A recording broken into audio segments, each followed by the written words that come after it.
Hey guys, it's Giridhar for Phonalicious. Today let's talk about the Asus Zenfone Max.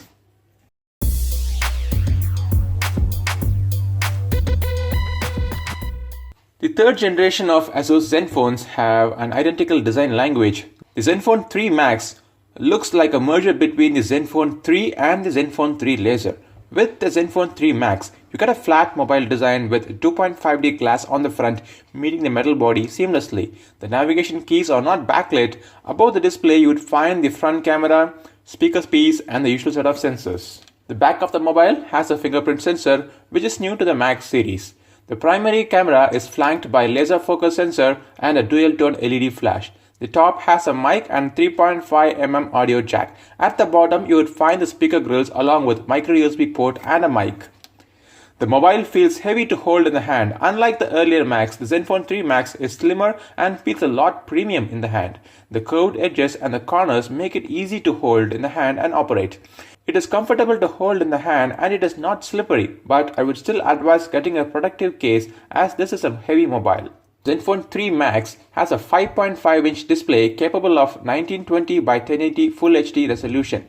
The display is good with color reproduction, brightness levels and contrast ratio. The black levels are not satisfactory. Though it's got good indoor visibility under direct sunlight, the legibility takes a dip.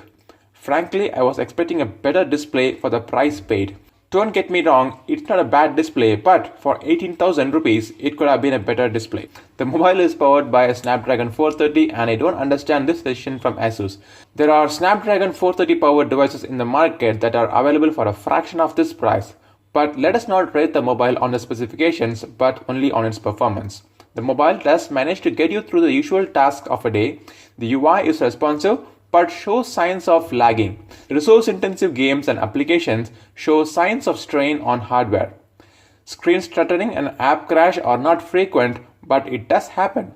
Considering the fact that the mobile is priced at Rs 17,000, these performance glitches hurt a lot. Asus must tone down their UI to match the hardware power. It has 3GB of RAM, 32GB of storage, which can be expanded by using a micro SD card by up to 128GB. But to expand the memory, you will have to sacrifice the dual SIM capability of the mobile. The fingerprint sensor is placed at the back and it is quite fast. It detects a valid fingerprint from any angle.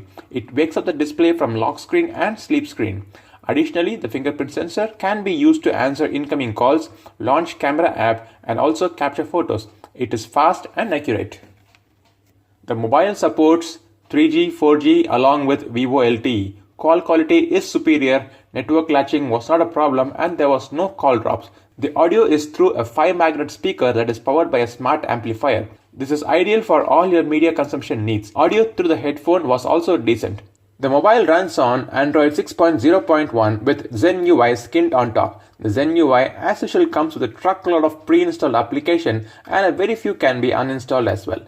The base version is Android 6.0.1 and it gets all the goodness of Android Marshmallow. Zen UI is a lot sleeker than the earlier versions. I find the transition animation a bit slow and annoying. The Zen UI supports a whole bunch of touch and motion gestures. There are plenty of options under the themes to customize and personalize the mobile as per your liking. The easy mode is a mode with minimal set of large icons that are easy to be accessed. This is an accessible theme for senior citizens and people with special needs. There is nothing strikingly bad about the Zen UI, but it must be optimized for the hardware.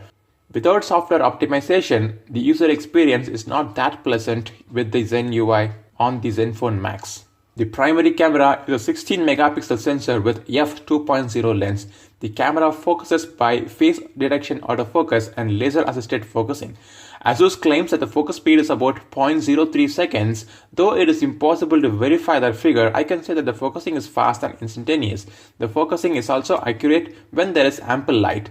Under challenging light conditions, it becomes hard to focus on the right target. The camera features electronic image stabilization. The camera UI is simple and yet it has a bunch of features and interesting modes. Along with manual controls, it offers a bunch of modes like the HDR, beautifications, super resolution, children, low light mode, etc. The quality of image gives me mixed feelings. It is accurate on colors, but the exposure value is a bit unpredictable.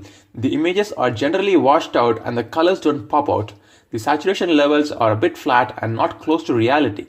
but the strength of this camera is its ability to shoot good images under all lighting conditions. The HDR mode is good. I normally keep the auto HDR off and also image optimization off, but the HDR Pro mode does please me by not going overboard for processing. The front-facing camera is just about decent. The images are sharp and have a good amount of detail under daylight. It fails to impress under low light. The Zenfone Max is here because of its battery, and it excels in battery life like no other. The previous model of Zenfone Max had an exemplary battery life, and this current model also matches it. It has 4100 mAh of battery, and it lasts for more than 2 days on a single charge for my usage. I get about 5 hours of screen on time, but it takes a really long time to charge to 100%. It takes about 3 hours for a full charge, which is roughly the same as the previous model. I expected Asus to come up with a fast charging solution in this model, but nevertheless, the battery impresses me. Why would anyone buy this mobile? Take a deep breath and think about it.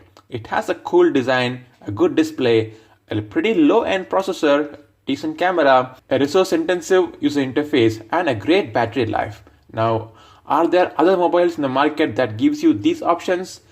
Think about Xiaomi Redmi Note 3 and Asus Zenfone Max 2, the previous one. These are the two mobiles that come to my mind immediately. I would still recommend the older Zenfone Max as it offers better value for money. The Redmi Note 3 is also an all-round mobile. The Zenfone Max 3 is a pricey phone at Rs 17,999. I am not arguing that this device must be priced less, but if Asus wants us to pay Rs 18,000 for the Zenfone Max 3, which is powered by a Snapdragon 430 processor, they could have done a bit more from their end. For a starter, they could have optimized the UI for a low-end processor, and then they could have also included a fast charging capability, which would have been a new addition in the Max generation, and that would have been a game changer.